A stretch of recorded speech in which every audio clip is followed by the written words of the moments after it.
North Korea confirms that it has sent troops to Russia to fight against Ukrainian forces in Kursk. It's the first time Pyongyang acknowledged the presence of its soldiers in that conflict. The announcement comes as Moscow claims to have taken back all of the Kursk region from Ukraine, something Kyiv rejects. Earlier, we spoke to our correspondent Yena Lee for more.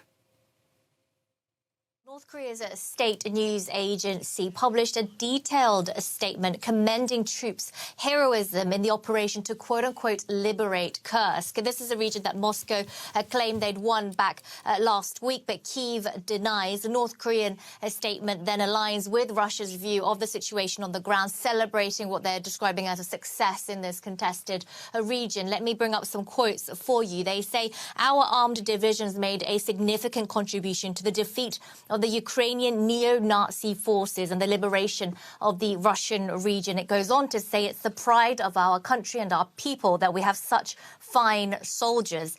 End quote. Kim Jong Un himself is said to have emphasized that all those who fought on the battlefield are to be considered heroes and that a monument to commemorate the fallen men is to be erected in the capital, Pyongyang. The text then ends saying that the DPRK considers it an honor to be in an alliance with such a powerful country as the Russian Federation, and affirms that they'll continue to fully support the Russian army and the Russian people as per a treaty signed between Kim Jong Un and President Vladimir Putin last year. Indeed, that treaty signed last year, coming as we've seen increasingly close ties between those two countries. Tell us a bit more about where their partnership, if you like, stands at the minute.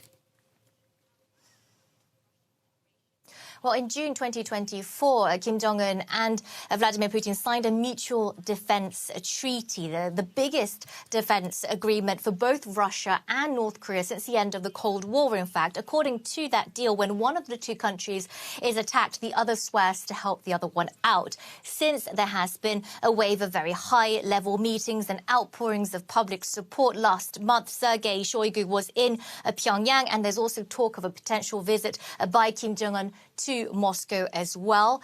Ukrainian and South Korean officials estimate that Pyongyang has sent anywhere between 10,000 and 12,000 soldiers to Russia to help Russia out in its invasion of Ukraine, and some 4,000 of them reportedly have been killed. Those are Kyiv's numbers.